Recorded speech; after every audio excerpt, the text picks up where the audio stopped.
¿Cómo están, amigos? Placer saludarles cuando estamos comenzando una nueva semana. Hoy es lunes para todos nosotros, incluso para aquellos que están en el otro lado de la orilla, después de los océanos, ya en Europa. Un placer saludarlos a todos. Y de verdad la iglesia en estos días ha estado, la iglesia católica, muy de fiesta, y ha sido muy simbólico este asunto de la beatificación de Carlo Acutis, un jovencito italiano aunque nació en Londres, porque su familia es italiana y se crió en Italia, y desde muy temprano mostró una inclinación por la actividad religiosa, una vocación, y estaba en misa y utilizó todo lo que significa el contexto de ser millennial, el conocimiento de las redes, para que éstas se convirtieran en instrumentos de redención a través de sus mensajes espirituales. Y así, ya está el proceso, ha sido tratado el cuerpo, exhibido, hay fotografías del nuevo beato de la Iglesia Católica, Carlo Acutis. Y bueno, esto es un mensaje muy importante que ojalá que haga que instituciones tan relevantes para el funcionamiento de las cosas buenas en el mundo, de los mejores valores, se revisen.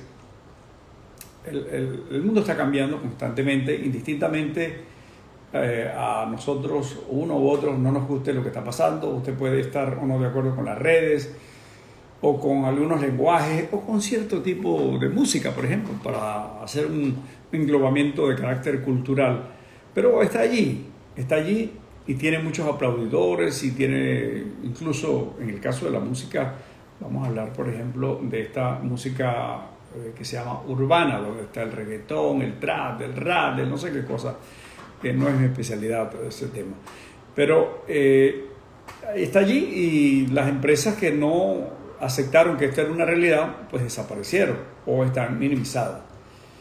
Gente de grandes corporaciones lo han entendido, y también los autores principales de este tipo de expresión musical están entendiendo que las nuevas realidades plantean que ya no necesitan a las grandes disqueras.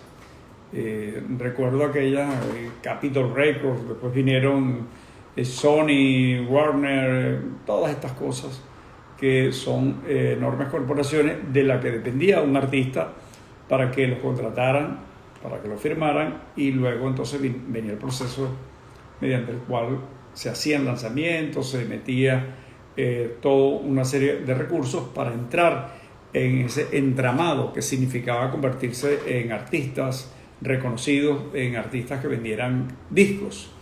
Hoy los artistas no venden discos, pues venden canciones, y una canción puedes hacer a alguien o a algunos, porque ahora trabajan en equipo, lo que llaman sesiones, etc.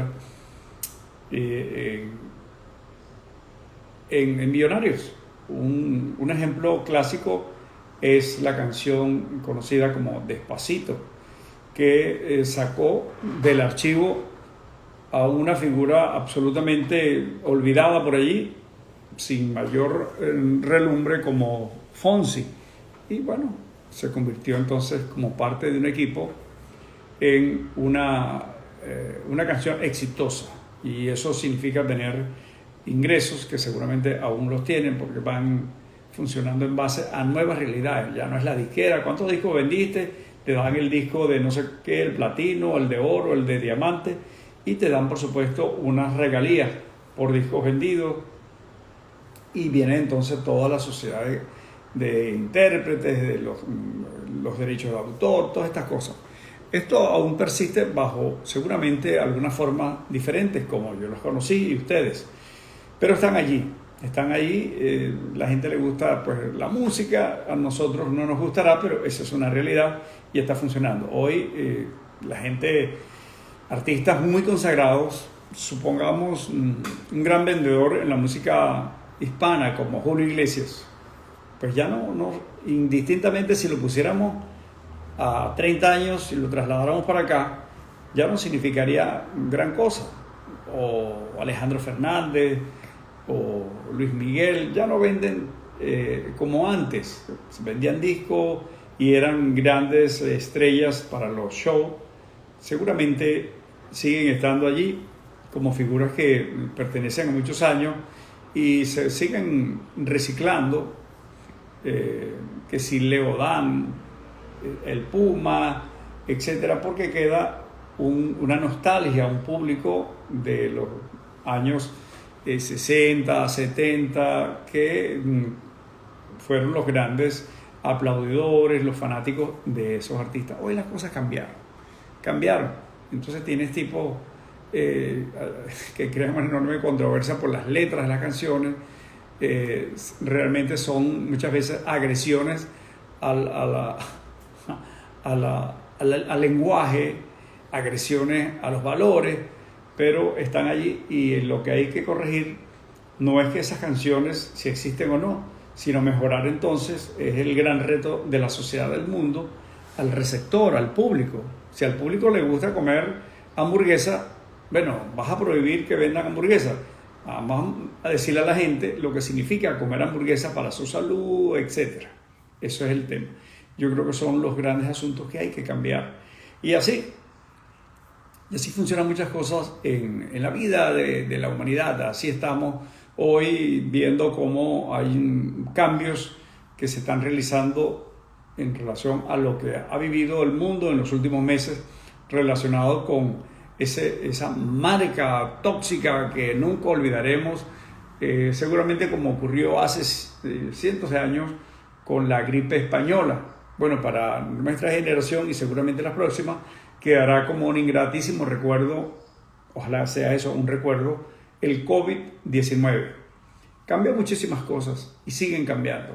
Y entonces, negarse a que eso es una realidad es ir derechito a estrellarse contra un muro infranqueable. Eso es así.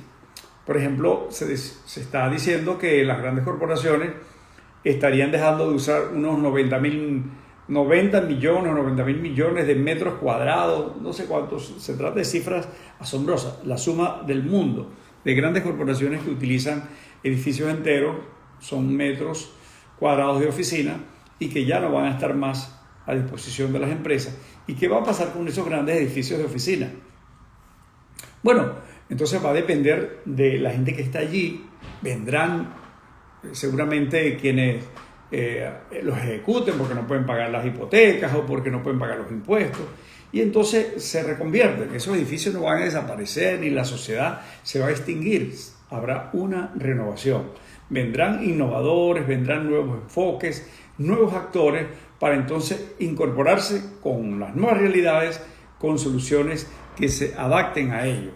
Entonces, esas oficinas, esos viejos edificios, no sé qué cosas serán, y está demostrado que a los muchachos se les ocurren cosas, el talento está allí, y hemos tenido, por ejemplo, lo que pasó con Internet, que estaba como una herramienta de conexión científica, pero unos vieron allí la posibilidad de conectarse socialmente.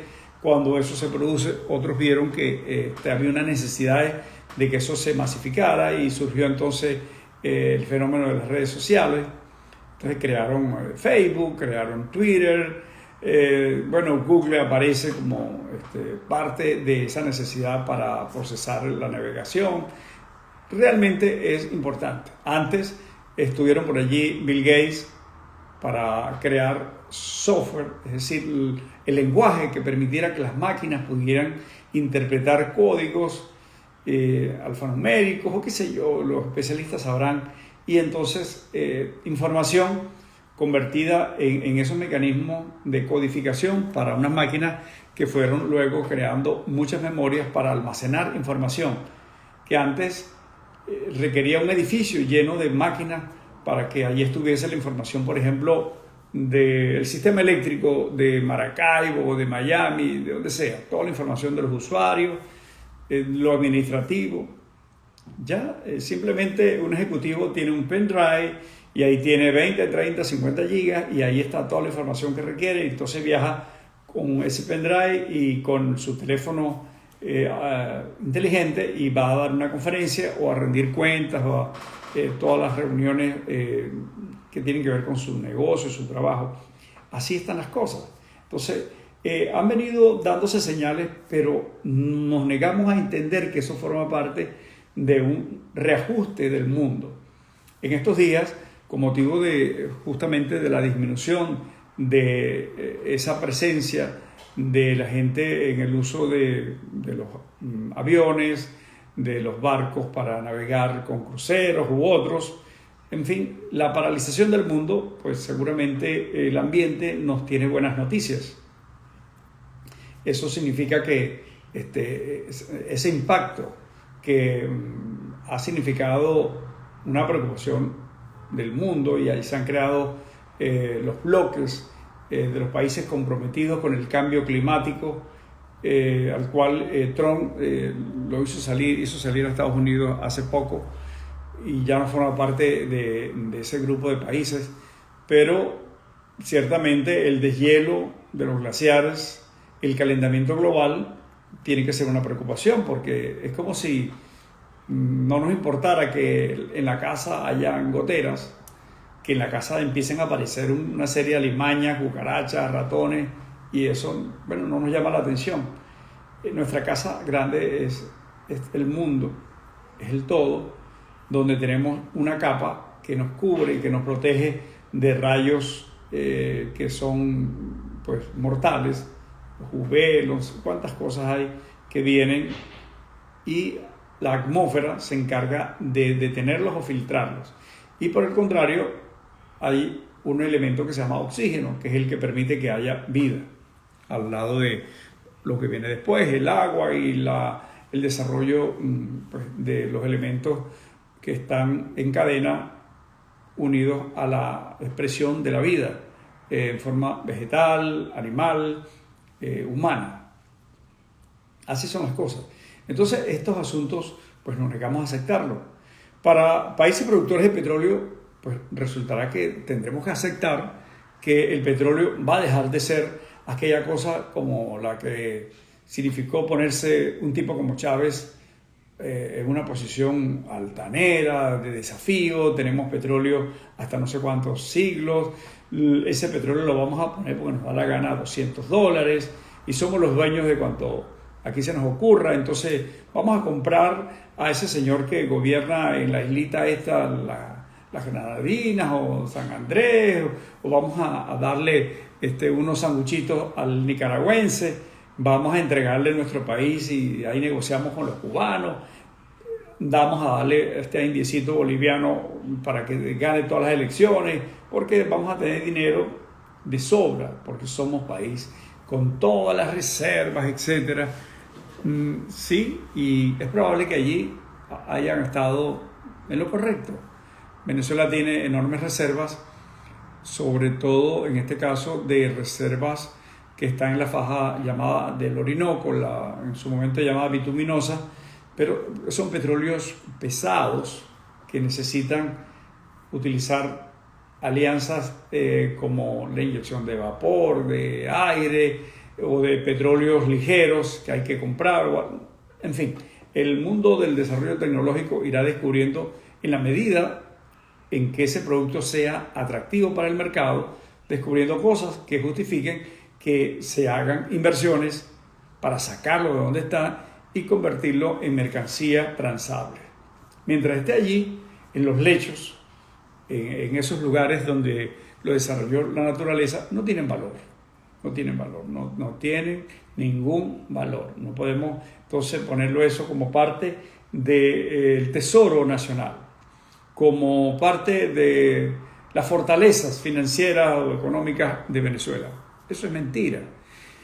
Y es que justamente llegó la hora de que los venezolanos comencemos a reflexionar y a entender que con mentiras no vamos a ningún lado. Mentira es que, bueno, iban a llegar unos salvadores vestidos de Reyes Magos a entregar los regalos de la paz y la libertad a los venezolanos así, porque llegaban. Eso es mentira, nos mintieron. Mentira es que el país mañana, porque hay una ley que se refiere al bloqueo, a no sé cuántas cosas, va a resolver los problemas. Mentira es que mientras le quitan al sistema financiero el no tener instrumentos para hacer lo que en los hechos está sucediendo, que es el desplazamiento de la moneda venezolana, el bolívar, eso va a seguir ocurriendo o será el caos. Entonces, son mentiras que se expresan y que yo creo que nosotros debemos estar preparados para tener una mentalidad mucho más amplia. El venezolano está aprendiendo tantas cosas. Yo creo que de todo este proceso va a salir un ser humano fortalecido, un ser humano con una vigorosidad extraordinaria, con una mentalidad y un compromiso importantísimo consigo mismo, con sus congéneres, incluso con el mundo. Porque hay que ver lo que supone que Venezuela se ponga al servicio de intereses perversos. Si tenemos recursos que pueden financiar, en su momento, en la locura que vivió el país, financiaron guerrillas, financiaron el latrocinio que significó los Kirchner en Argentina, se robaron todo en dinero, el patrimonio, le dieron dinero que también se robaron, pero lo más importante, lo que se robaron fue la oportunidad de desarrollo, de cambio, de transformación de un gran país como es Argentina.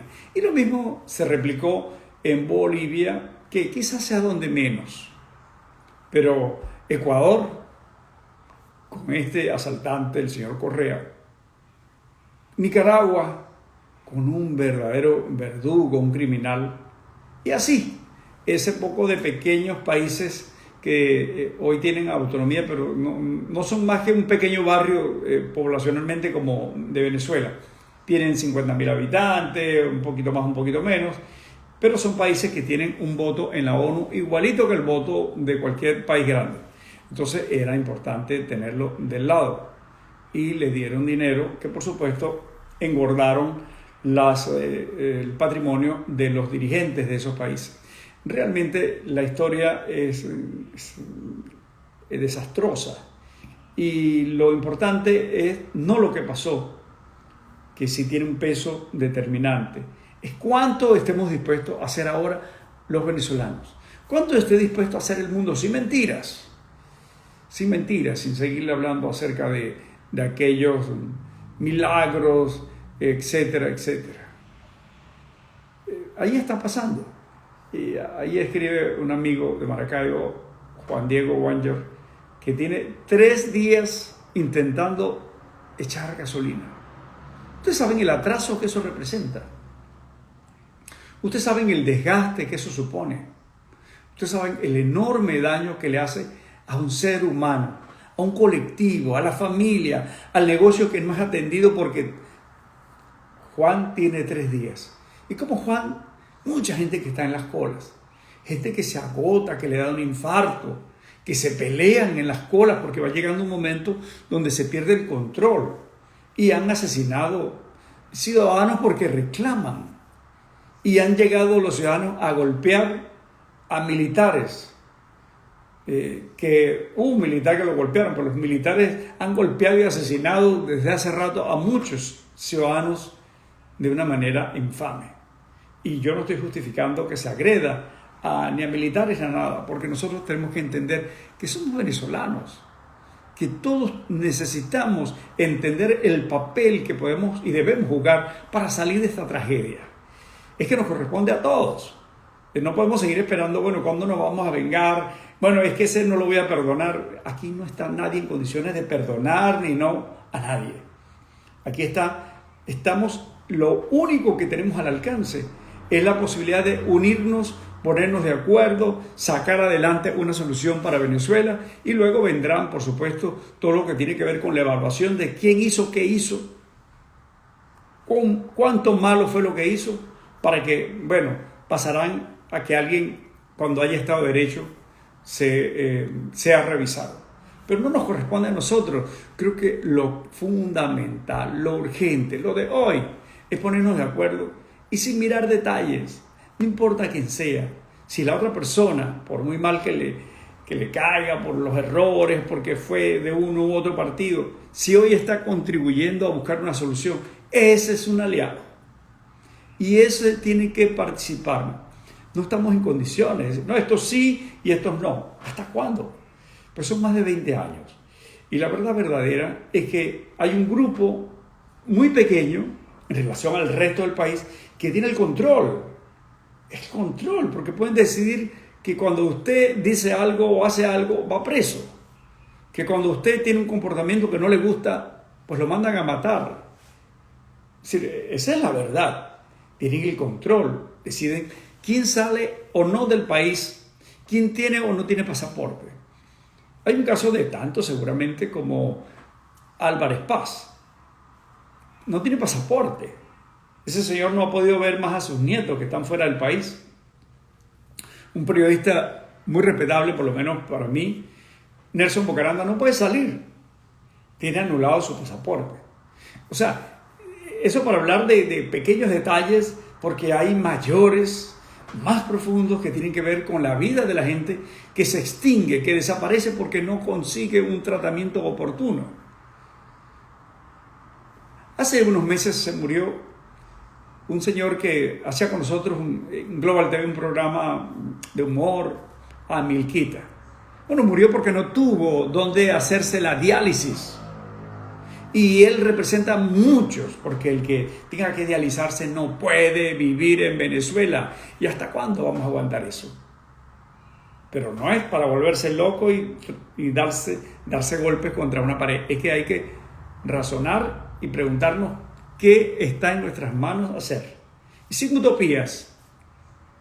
Y sin nada más que inventar, porque muchas cosas ya se han inventado. Es lo que realmente se puede hacer.